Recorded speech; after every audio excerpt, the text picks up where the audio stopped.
Hey guys, this is Justin at the Survivor Review. I don't know if you can tell my voice is really scratchy. That's because I lost my voice 2 days ago and is finally getting it back. And I was supposed to have this review out like 2 days ago, but I didn't have a voice to film it. So I'm finally getting this review out now, and this review is for Taken 3.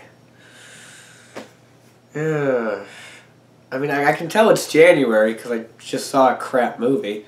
Taken 3 is very disappointing. And, I mean, it's an improvement upon Taken 2, which isn't saying much because Taken 2 still sucked, but it's still just a bad action movie. It's the main problem with this movie, and there's a lot of stupid stuff in this movie. So, basic gist of the plot is that Liam Neeson's character, Bryan Mills, his wife gets murdered, and he gets framed for the murder. So he's on the run from the police, and he's also trying to find the actual murderer who did it. So it's basically Taken meets The Fugitive. And I like the idea of him not being taken, of nobody being taken. I really like that. And the trailers for this movie were actually really good. I was actually really excited for this movie. But remember in Taken 2, one of the problems was the director, who all his action scenes were close-up, shaky cam. There's a cut like every single second. Yeah, he's back for this movie. So all the action scenes suck.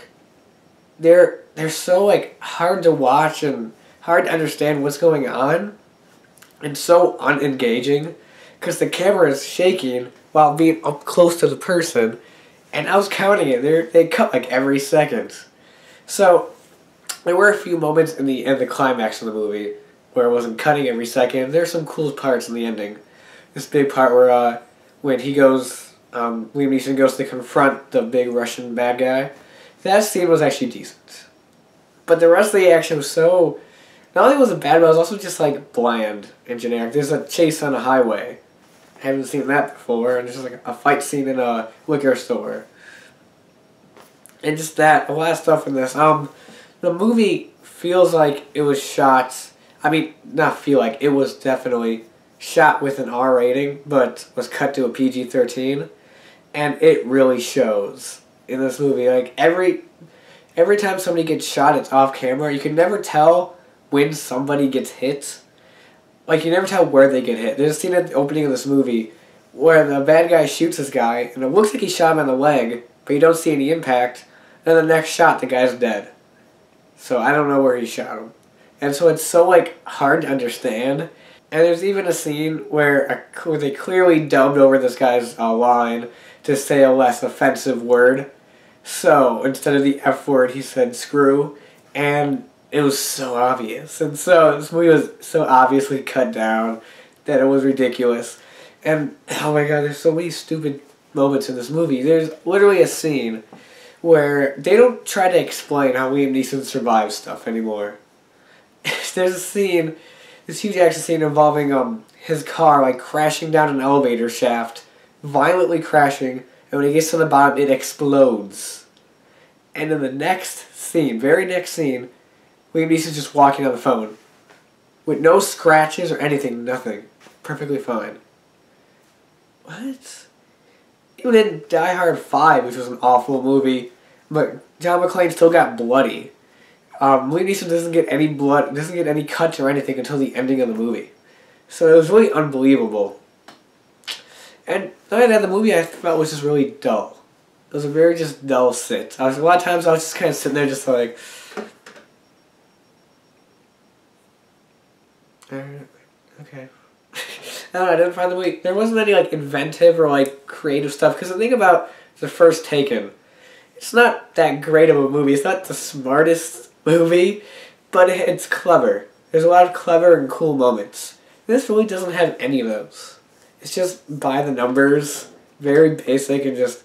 And the main villain, the main guy who framed him, it's so obvious at the opening of the movie who he is, the beginning of the movie. It's just so obvious. So that was bad. And then, so I did have some positives. I guess I'll talk about some of the positives I had. I like his crew, his like CIA friends, who like in the movies he's just like having a barbecue with. They actually do something in this movie. And that was cool to see them actually do stuff. There's Forrest Whitaker plays like the main guy who's like going after him. Basically the the Tommy Lee Jones character from The Fugitive. That's his character. I like the moments. I mean, they were self-aware, but I don't know why I liked him whenever like Liam Neeson would be on the phone with him, and he'd just like throw the phone on a bus, and the bus would drive off. And then the cliched moment where the other cop is like, "Hey, we tracked his phone. We should go catch it." Forrest Whitaker's just like, "No, you're not gonna catch him." He just walks away. And there's moments like that in the movie, and I like that. Where it's like, "Should we track him? No, we're not gonna be able to catch that." And I found those funny. I don't know. I like that.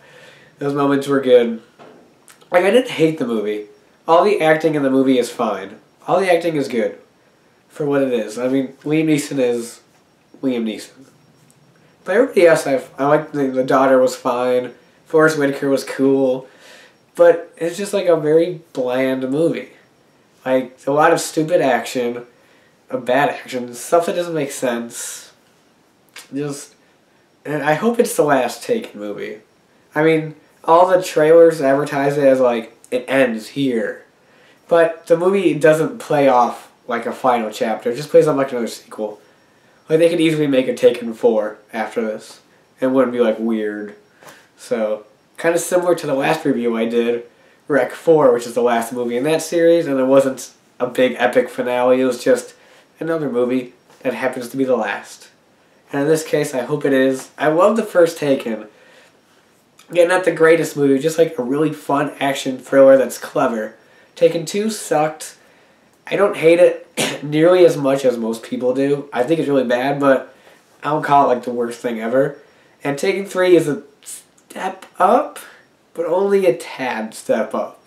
It's not, I don't know, for me, I didn't go into, like, I didn't come out of it like, oh my god, that was so much better than Taken 2. So, yeah, I was just like, I wanted to like this movie because I really liked the trailer for it. The trailer for it really looks good, and I liked the new direction it was going in. Because that's what I wanted out of a Taken sequel in the first place. Which is more stuff with Liam Neeson. Nobody has a good Taken. So out of 10, being a bit generous, let me go 5 out of 10.